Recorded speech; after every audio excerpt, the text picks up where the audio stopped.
सामने रोहन बैठा हुआ था। उसके कपड़े फटे हुए थे और बाल बिखरे हुए थे।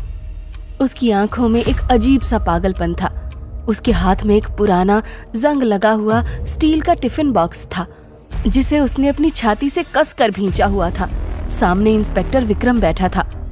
2 हवलदार आगे बढ़ते हैं। रोहन पागलों की तरह चीख पड़ता है। कमरे में सन्नाटा छा जाता है। इंस्पेक्टर विक्रम हाथ के इशारे से हवलदारों को रोकता है। पागल हो गया है क्या? बोल, उस आदमी को अधमरा क्यों किया तूने? 3 घंटे हो गए रोहन, 3 घंटे, और तूने सिर्फ एक ही रट लगा रखी है। सर फोड़ दिया तूने उसका। गांव वाले तुझे जिंदा जलाने वाले थे अगर मेरी टीम वक्त पर ना पहुंचती। सोना नहीं है साहब, उससे भी कीमती है। छीन लो इससे ये डब्बा। हाथ मत लगाना, खबरदार जो किसी ने इसे हाथ लगाया। ये मेरी माँ है, ये मेरी माँ की सांसें हैं। माँ? इस लोहे के डिब्बे में? इसके अंदर वो आखिरी चीज है जो मुझे जिंदा रखे हुए है। अगर ये खुल गया मेरी दुनिया खत्म हो जाएगी। रोहन, ए रोहन, उठ जा बेटा, सुबह हो गई है, ठेला लगाने का वक्त हो गया है।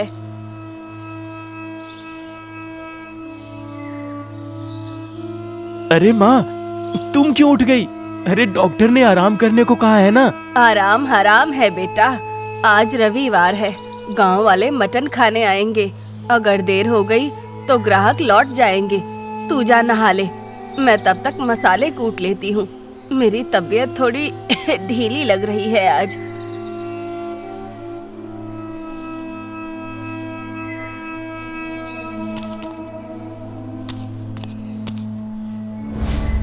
खबरदार जो तुमने मसाले को हाथ भी लगाया।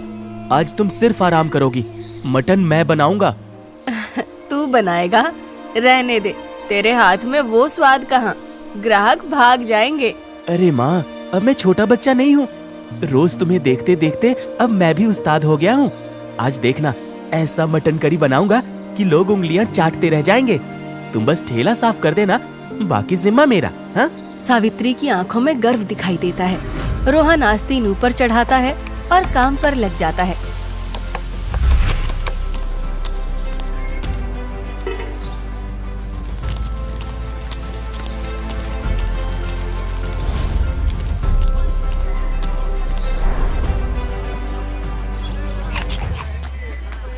वाह, अरे सावित्री, आज तो मटन में कुछ अलग ही जादू है। ऐसा लग रहा है कि बस खाता ही जाऊं। अरे आज का मटन मैंने नहीं, रोहन ने बनाया है। रोहन बेटा, तूने तो माँ को भी पीछे छोड़ दिया। शुक्रिया काका। तभी एक काली जीप धूल उड़ाती हुई वहाँ आकर रुकती है। सन्नाटा छा जाता है। जीप से मुंशी के 2 गुंडे चोटन और बिल्ला उतरते हैं।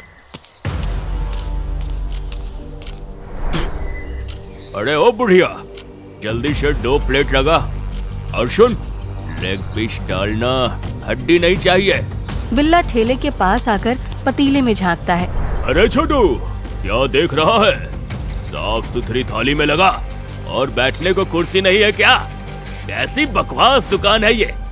साला पूरे गांव में एक ढंग की जगह नहीं है जहां सुकून से खाना मिले। चल बे, जल्दी 2 गिलास पानी लेके आ। रामू काका से रहा नहीं जाता, वो बीच में बोल पड़ते हैं। अरे बिल्ला भाई, क्या बात कर रहे हो?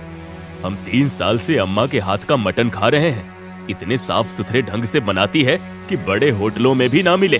स्वाद तो पूछो ही मत, बहुत लाजवाब होता है। आज का ही देख लो, कितना लजीज है। चोटन गुस्से में रामू काका की तरफ मुड़ता है। अबे ओ चमगादड़, ज्यादा सियाना मत बन, समझा क्या? चुपचाप खा और निकल। तू वही 4 नंबर गली में रहता है ना? इतना मारूंगा कि अपना पता भूल जाएगा, समझा क्या? बड़े आए दूसरों की तरफदारी करने वाले। पिछली बार पिंटू की मार भूल गए क्या? उसको ऐसा धोया था कि आज तक लंगड़ा के चलता है। चल सीधे इधर से ट्रेन बन के खुल जा, वरना यही पटरी बना दूंगा तेरी। रामू काका डर जाते हैं। वो चुपचाप अध खाया खाना छोड़कर वहाँ से खिसक लेते हैं। रोहन मुट्ठी भींच लेता है। उसे गुस्सा आ रहा था, लेकिन सावित्री उसका हाथ पकड़ लेती है। ये लीजिए भाई साहब, आपका मटन। और सुन रोहन, कल मेरे लिए 3 प्लेट पैक करके रखना। मेरी बुआ आ रही है, उन्हें खिलाना है, समझा क्या? ठीक है, पैसे पुराने खाते में लिख लूं? पैसे? अबे मुंशी जी का कर्ज नहीं चुका पा रहा तो ये ब्याज समझ के माफ कर। ढंग से पैक करना, वरना दुकान और मकान दोनों नीलाम करवा दूंगा, समझा क्या? चल बे बिल्ला। दोनों बिना पैसे दिए हंसते हुए चले जाते हैं। रोहन और सावित्री बेबस होकर देखते रह जाते हैं। शाम ढल चुकी थी। दोनों घर की तरफ निकल पड़ते हैं। रोहन ठेला खींच रहा था और सावित्री पीछे पीछे चल रही थी। रोहन का चेहरा उदास था। दोनों घर आकर खाना खाने बैठते हैं। बेटा, तू उन गुंडों की बात का बुरा मत मान। ये मुंशी के पालतू कुत्ते हैं। वो जानबूझकर हमें ऐसा बोलते हैं ताकि हमारी हिम्मत टूट जाए। माँ, ये मुंशी हमारा पीछा कब छोड़ेगा?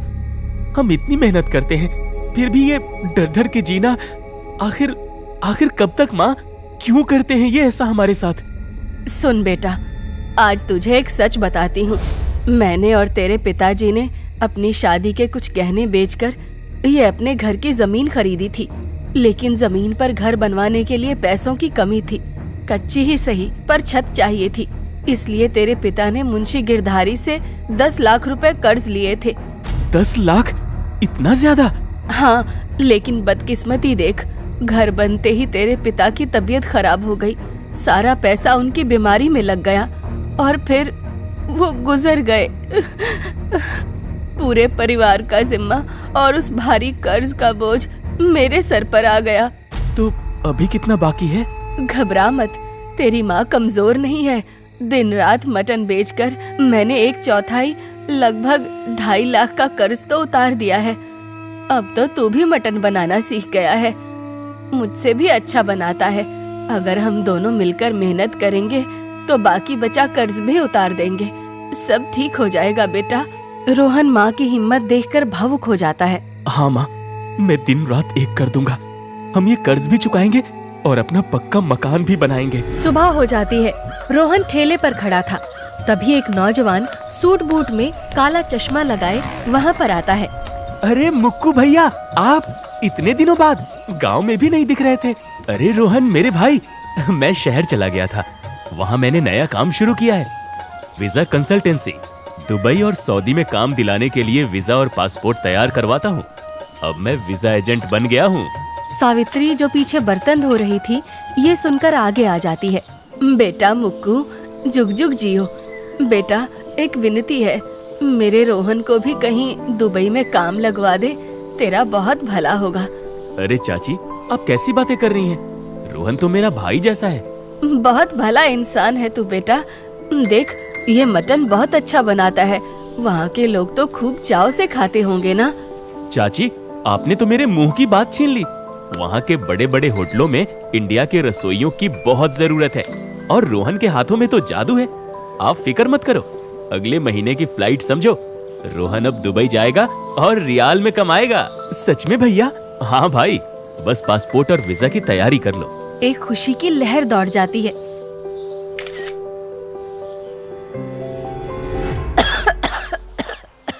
सब रख लिया ना बेटा?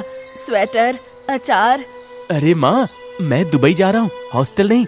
वहाँ सब मिलता है। तुम ये धुएं में क्यों बैठी हो? डॉक्टर ने मना किया है ना? डॉक्टर तो पागल है। तेरा वीजा आ गया, अब मेरी बीमारी क्या चीज है? ले, ये खा ले, सफर लंबा है। मुझे भूख नहीं है माँ, मुझे देर हो रही है। एजेंट की गाड़ी आती ही होगी। सावित्री का चेहरा उतर जाता है। वो रोटी को कपड़े में लपेटने लगती है। भूख नहीं है तो रख ले, माँ के हाथ की रोटी है। परदेश में जब ब्रेड खाकर थक जाएगा ना, तो यही सूखी रोटी याद आएगी। तुम भी ना माँ, मैं जा रहा हूँ अब, ताकि तुम्हें इस धुएं से आजाद कर सकूं। देखना, 3 साल में इतना कमाऊंगा कि तुम्हें सोने के महलों में रखूंगा।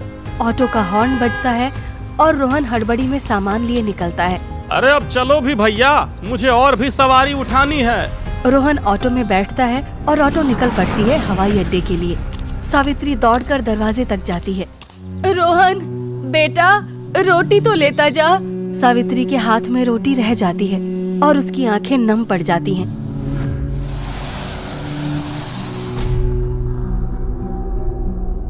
छह महीने हो गए, वो लड़का दुबई चला गया और यहाँ वो बुढ़िया अभी भी वो ठेला चला रही है। मुझे वो ठेला वहाँ जरा भी पसंद नहीं है। हाँ मालिक, उसकी दुकान बहुत चल रही है। सुना है लड़का दुबई से पैसे भी भेज रहा है। यही तो दिक्कत है, उसकी जमीन मेरी दुकान से सटी हुई है। अगर वो बुढ़िया कर्ज चुका देगी तो जमीन मेरे हाथ से निकल जाएगी। उस जमीन का भाव आसमान छू रहा है, आसमान। मुझे वहाँ शॉपिंग कॉम्प्लेक्स बनाना है। मुझे वो जमीन चाहिए, जमीन, किसी भी कीमत पर। तो क्या करे मालिक, घर में आग लगा दें? बेवकूफ, पुलिस केस हो जाएगा। कुछ ऐसा करो कि सांप भी मर जाए और लाठी भी ना टूटे। उस बुढ़िया को गांव से ही बेदखल कर दो। आप फिक्र मत कीजिए मुंशी जी, इस बुढ़िया का काम गांव वाले ही कर देंगे। अरे कैसे? जादू टोना। आप बस देखते जाइए मालिक। रोहन दुबई में कड़ी मेहनत करता है। वो मनी ट्रांसफर ऑफिस से माँ को पैसे भेजता है और माँ को फोन लगाता है। माँ, पैसे मिले? दवाई ली? हाँ बेटा, सब ठीक है। तू बस अपना ख्याल रखना। तूने खाया कुछ? हाँ माँ, मैंने खा लिया। अब मैं होटल के लिए निकल रहा हूँ। किसी भी चीज की जरूरत लगे बेझिझक बोलना। हाँ बेटे, तुझे नहीं बोलूंगी तो किसे बोलूंगी? ठीक है माँ, अपना ख्याल रखना। दोनों माँ बेटे अपने अपने काम पे निकल पड़ते हैं। रोहन के जाने के बाद सावित्री अकेली पड़ गई थी। काम का बोझ ज्यादा था। एक दिन भिखारी बबलू, जो एक पैर से लंगड़ा था, ठेले के पास आता है। अम्मा, 2 दिन से कुछ नहीं खाया, थोड़ा चावल पानी दे दो, भगवान भला करेगा। बैठ बेटा, अभी देती हूँ। सावित्री उसे पेट भरकर मटन चावल खिलाती है। बबलू खाते खाते रोने लगता है। अम्मा, इस जिंदगी से तंग आ गया हूँ। भीख मांगते हुए शर्म आती है। कुछ काम मिल जाता तो आपका बहुत एहसान होता। देख बेटा, मेरा लड़का परदेश गया है। मैं अकेली हूँ। अगर तू चाहे तो मेरे साथ ठेले पर मदद कर दे। बर्तन धो देना, झाड़ू लगा देना, 3 टाइम का खाना यहीं खा लेना, और अगर ज्यादा मुनाफा हुआ तो थोड़े पैसे भी ले लेना। अम्मा, आप तो देवी हो। मैं तन मन धन से सेवा करूंगा। हेलो माँ, आवाज आ रही है? अब माँ, पैसे मिले? इस बार मैंने थोड़ा जल्दी भेज दिया। दवाई ली तुमने? हाँ बेटा, मिल गए पैसे। दवाई भी ले ली। मैं बिल्कुल ठीक हूँ, तू चिंता मत कर। पक्का ना? तुम्हारी आवाज थोड़ी थकी हुई लग रही है। अरे वो तो सुबह जल्दी उठ गई थी बस। तू बता, तूने खाया कुछ? टाइम पे खा पी लिया कर। हाँ माँ, मैं खा लूंगा। अभी होटल के लिए निकल रहा हूँ। तू अपना ख्याल रखना। हाँ बेटा, मैं ठीक हूँ, तू अपना ख्याल रखना। उसी दोपहर चौराहे पे सावित्री ठेले पर मटन पका रही थी और बबलू बर्तन धो रहा था। तभी एक मोटरसाइकिल रुकने की आवाज आती है। छोटन और बिल्ला ठेले पर आते हैं। बबलू उन्हें देखकर डर जाता है। बिल्ला आगे बढ़ता है और बबलू के सिर पर जोर से एक थप्पड़ मारता है। क्यों बे भिखारी, क्या कर रहा है बे यहाँ पे? साहब, वो अम्मा की मदद। अरे नया स्कीम लाया है क्या भीख मांगने का? ठेले पे खड़ा रह के, हैं? लगता है इस बुढ़िया ने तुझे इसलिए रखा है कि तुझ पर तरस खा के लोग इसका मटन खा ले, हैं? वाह, स्कीम है, देख रहा है बिल्ला, स्कीम है, स्कीम। चल बे भीख मांगे, जल्दी 2 प्लेट स्पेशल लगा। और सुन बुढ़िया, टंगड़ी रहनी चाहिए, नहीं तो तेरे इस लंगड़े बबलू की दूसरी टंगड़ी नहीं बचेगी यार। फिर चलेगा कैसे रे तू, हैं? तेरा तो एक पैर पहले से ही खराब है।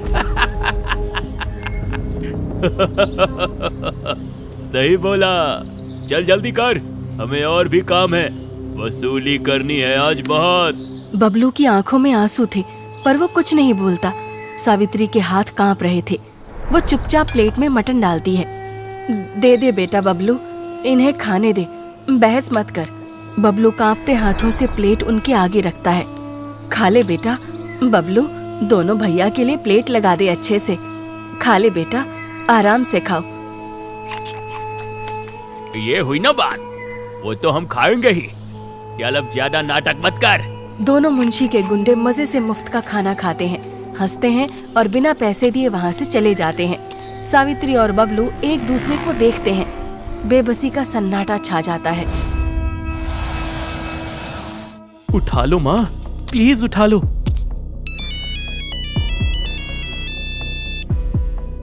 दो दिन हो गए, माँ फोन क्यों नहीं उठा रही? ऐसा तो कभी नहीं हुआ।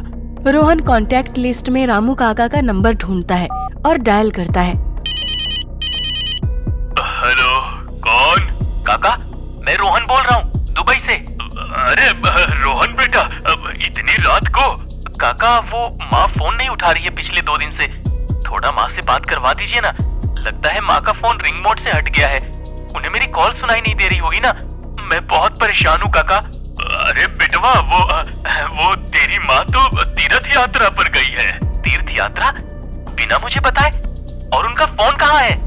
हाँ, वो लगता है उसने अपना फोन यहीं घर पे छोड़ दिया होगा। मोह माया त्यागने की बात कर रही थी। अब वो वापस आएगी तभी बात होगी। चल, मैं रखता हूँ। हाँ। रोहन फोन को घूरता रह जाता है। उसके माथे पर पसीना था। तीर्थ यात्रा? माँ बिना मुझे बताए सब्जी लेने नहीं जाती। वो इतनी दूर कैसे चली जाएगी? और फोन छोड़ दिया?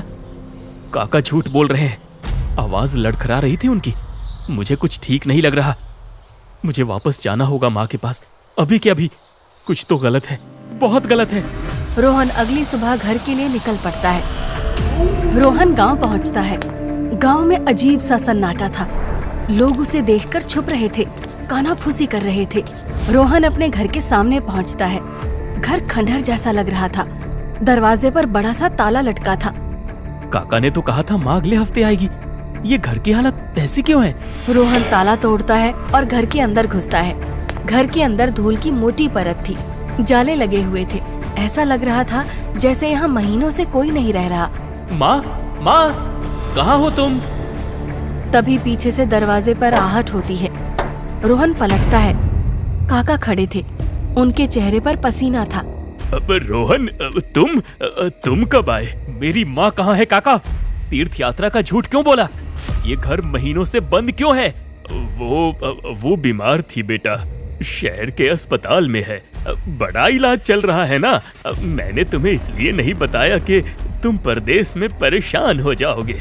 कौन सा अस्पताल? अभी चलो। अभी नहीं, रात बहुत है, सुबह चलेंगे। तुम आराम करो ना। काका वहाँ से जल्दी निकल जाते हैं। रोहन को यकीन नहीं होता। वो घर की तलाशी लेना शुरू करता है। उसे माँ की संदूक मिलती है। संदूक में वो सारे पैसे रखे हैं जो रोहन ने भेजे थे। 1 भी रुपया खर्च नहीं हुआ था। अगर पैसे यहाँ हैं, तो इलाज कैसे हो रहा है? रोहन को नींद नहीं आ रही थी। उसे बाहर कुछ आवाज सुनाई देती है। वो खिड़की से देखता है। काका और गांव का मुंशी घर के पीछे बात कर रहे थे। लड़का आ गया है। उसे पता नहीं चलना चाहिए कि उसकी माँ के साथ क्या हुआ। अबे चुप! कल उसे कह देंगे कि उसकी माँ का देहांत अस्पताल में हो गया। कहानी खत्म। रोहन सन्न रह जाता है। वो गुस्से से कांपने लगता है। क्या माँ, क्या तू हमेशा इस तुलसी के पास बैठी रहती है? अंदर जाके आराम करना। तबीयत ठीक नहीं है ना आज? बेटा, इस तुलसी के पौधे के पास मुझे बहुत शांति मिलती है। जब भी मेरा मन घबराता है तो मैं यहाँ आकर बैठ जाती हूँ। बहुत शांति मिलती है। तू दुबई जा रहा था, अकेले रहेगा तो मन घबरा रहा था, इसीलिए बैठी थी। चल, तेरे लिए खाना लगा देती हूँ। आज दोनों मिलके खाएंगे। चलो माँ। रोहन उसी तुलसी के पौधे के पास बैठकर फूट फूट कर रोने लगता है। माँ, माँ, माँ। वो गुस्से में बाहर निकलने ही वाला होता है कि उसकी नजर आंगन में तुलसी के पौधे के पास की जमीन पर पड़ती है। वहाँ की मिट्टी ताजी खुदी हुई लग रही थी। रोहन का दिल जोर से धड़कता है। बारिश शुरू हो जाती है। बादल गरजते हैं। वो पागलों की तरह हाथों से मिट्टी खोदने लगता है। बारिश शुरू हो जाती है। माँ, तुम यहाँ नहीं हो सकती। काफी खोदने के बाद उसे कुछ नहीं मिलता। बस एक पुराना स्टील का टिफिन बॉक्स मिट्टी में गड़ा हुआ मिलता है। वही टिफिन जो उसके पास पुलिस स्टेशन में था। रोहन कांपते हाथों से टिफिन निकालता है। मुंशी और रामू काका उसे देख लेते हैं और उसकी तरफ भागते हैं। पकड़ो इसे, अरे वो डब्बा छीन लो। रोहन डब्बा लेकर वहाँ से भागता है, लेकिन मुंशी उसका रास्ता रोकता है। रोहन उसी टिफिन से मुंशी के सिर पे मारता है और मुंशी वहीं बेहोश हो जाता है। अरे पुलिस बुलाओ, बिल्ला जल्दी फोन कर, आज ये जिंदा नहीं बचेगा। रोहन भागते हुए अंधेरे जंगलों में घुस जाता है। गांव वाले उसके खून के प्यासे थे, लेकिन रास्ते में उससे वही ऑटो वाला मिलता है। अरे रोहन भाई, सब खत्म हो गया, मेरा सब कुछ लुट गया। मुझे सब पता है रोहन, मैं तुम्हें बताना चाहता था, अम्मा के साथ बुरा हुआ। तुम्हारा नंबर भी नहीं था जो बता पाता। मुक्कू, काका, पूरा गांव, अरे सबको उस मुंशी ने बेवकूफ बनाकर इस घटना को अंजाम दिया। क्या हुआ था मेरी माँ के साथ? अरे बिल्ला, चल आज से इस बुढ़िया की उल्टी गिनती चालू। चोटन चुपके से सावित्री के घर के दरवाजे पर पहुंचता है। वो दरवाजे पर 2-3 कटे हुए नींबू, लाल मिर्च, सिंदूर और एक अजीब सी काली गुड़िया रख देता है। चुपके से रख, देख कोई गांव वाले देख ना ले। अगली सुबह सावित्री दरवाजा खोलती है और ये सब देखकर डर जाती है। हे भगवान, ये सब क्या है? किसने किया है ये? वहाँ से गुजरने वाले गांव वाले ये देखते हैं और कानाफूसी शुरू करते हैं। तभी वहाँ बिल्ला आ जाता है। देख रहे हो, बुढ़िया के घर के बाहर रोज टोटका मिलता है। हे भगवान, ये क्या कर रही है तू? बेटा, मैंने ये सब नहीं किया। मुझे तो पहले ही शक था, जरूर घर के अंदर बलि देती होगी। बुढ़िया गांव में काला जादू कर रही है मटन बेचने की आड़ में। अरे ये डायन है, डायन, ये पूरे गांव को खा जाएगी। भगवान के लिए ऐसा मत कहो, मुझे इसके बारे में कुछ नहीं पता। अरे बुढ़िया, ये सब करके भी झूठ बोलती है। तू ये सब बंद कर दे, नहीं तो ठीक नहीं होगा। इसका परिणाम तुझे भुगतना होगा। हाँ। धीरे धीरे पूरे गांव में डर का माहौल बन जाता है। चोटन और बिल्ला की अफवाह काम कर रही थी। उसी रात सावित्री ठेले पर मटन पैक कर रही थी और बबलू काम कर रहा था। ले बबलू, तू दोपहर से भूखा होगा, ये टिफिन ले और घर जाके खा ले। आज जल्दी छुट्टी कर ले, मैं कुछ देर और रुकती हूँ यहाँ। ठीक है अम्मा। बबलू टिफिन लेकर निकलता है। रास्ते में चोटन और बिल्ला उसे घेर लेते हैं। अरे बबलू, क्या ले जा रहा है? अरे दिखा तो जरा। कुछ नहीं मालिक, अम्मा ने खाना दिया है। चोटन बबलू को बातों में उलझाता है। अरे सुन तो, तुझे मुंशी जी बड़ा इनाम देने वाले हैं। क्या बात कर रहे हैं चोटन बाबू? इसी बीच बिल्ला बड़ी सफाई से टिफिन को थोड़ा खोलकर उसमें जहर की पुड़िया मिला देता है। अच्छा, चलता हूँ। अच्छा जा, लेकिन तू इतनी जल्दी में क्यों दिख रहा है? वो भैया, मैं खाना खा के चुपके से बाजार निकलूंगा अभी। अम्मा के लिए एक साड़ी लेनी है, मैंने पैसे बचाए हैं उसके लिए। माँ जैसा प्यार करती है मुझे। ठीक है, ले लेना, अब जा खा ले। बबलू खुश होकर चला जाता है। बबलू अपनी झोपड़ी में बैठकर मटन खाने लगता है। खाते ही उसके मुंह से झाग निकलने लगती है। वो तड़पता है और वहीं दम तोड़ देता है। कुछ देर बाद गांव में शोर मच जाता है। अरे दौड़ो, उस डायन बुढ़िया ने अनर्थ कर दिया, उसने बबलू की बलि दे दी। पूरा गांव इकट्ठा हो जाता है। बबलू की लाश के पास वो टिफिन पड़ा था। मैंने कहा था ना, ये औरत काला जादू करती है। अपने धंधे में बरकत के लिए इसने मासूम भिखारी को जहर देकर अरे इसकी बलि दे दी। इसे अपने जाल में फंसाकर इसीलिए रखा था। भीड़ उग्र हो जाती है। भीड़ मशालें लेकर सावित्री के घर पहुंचती है। सावित्री घबराई हुई बाहर आती है। अरे मारो डायन को, जला दो। मारो डायन को, जिंदा मत छोड़ो इसे, ये डायन है। क्या हुआ भैया, आप लोग ऐसा क्यों बोल रहे हो? मैंने कुछ नहीं किया। कोई उसकी नहीं सुनता। लोग उसके ठेले में आग लगा देते हैं। सावित्री चिल्लाती है, रोती है। नहीं, ऐसा मत करो, मैंने कुछ नहीं किया। इस औरत को पुलिस के हवाले करने से पहले सजा मिलनी चाहिए। इसे जलाओ मत, इसे इसके ही घर में कैद कर दो। इसका दाना पानी बंद। इसने एक भूखे को मारा है, अब ये भूख से तड़पेगी। बिल्ला सावित्री को घर के अंदर धक्का देता है। उसका फोन, जिससे वो रोहन से बात करती थी, वो छीन लेते हैं और दरवाजे पर बाहर से ताला जड़ दिया जाता है। नहीं, भगवान के लिए ऐसा मत करो मेरे साथ, मैंने कुछ नहीं किया, मैंने कुछ नहीं किया। उस घटना को 3 दिन बीत गए थे। सावित्री के घर के अंदर अंधेरा था। सावित्री दरवाजा पीट रही थी। कोई है, मुझे पानी दे दो, मैंने कुछ नहीं किया। रोहन, रोहन बेटा। सावित्री भूख और प्यास से बेहाल थी। वो मटके में पानी ढूंढती है पर मटका खाली होता है। वो खिड़की से बाहर देखती है जहाँ उसका जला हुआ ठेला पड़ा था। सावित्री के पास अब बोलने की भी ताकत नहीं थी। वो अपनी साड़ी के पल्लू में बंधी हुई एक सूखी रोटी निकालती है। वो उसे खाने की कोशिश करती है पर फिर रुक जाती है। वो कांपते हाथों से एक चिट्ठी लिखती है। मेरा प्यारा रोहन, जब तू ये पढ़ेगा शायद मैं नहीं रहूंगी। बेटा, मुंशी ने मेरा राशन बंद कर दिया था। वो घर मांग रहे थे, मैंने नहीं दिया। वो कहते थे जब तक घर नहीं दोगी दाना नहीं मिलेगा। मैंने सोचा तुझे बताऊं, पर तुझे परेशान नहीं करना चाहती थी। मेरे पास खाने को कुछ नहीं बचा था बेटा, 3 दिन से भूखी थी। लेकिन फिर मुझे याद आया, जिस दिन तू गया था एक रोटी बच गई थी। मैंने उसे खाया नहीं। मैंने सोचा जब मेरा बेटा वापस आएगा तो उसे क्या खिलाऊंगी। ये आखिरी रोटी मैंने तेरे लिए बचा के रखी है। इसे टिफिन में छुपाकर जमीन में गाड़ रही हूँ ताकि वो लोग इसे छीन ना सकें। जब तू आए तो जरूर खाना, मेरी ममता इसमें बची रहेगी। सावित्री की आंखें धीरे धीरे बंद हो जाती हैं और वो दम तोड़ देती है। ठीक नहीं हुआ तुम्हारी माँ के साथ। उन्होंने उसे भूख से मार दिया साहब। मेरी माँ तड़प तड़प के मर गई। जीप निकालो, उस मुंशी को जिंदा नहीं छोड़ूंगा मैं। मर्डर का केस दर्ज करो, स्टारवेशन डेथ। पुलिस तुरंत मुंशी के घर की तरफ निकलती है और मुंशी के गुंडों को दबोचकर जेल में बंद कर देती है।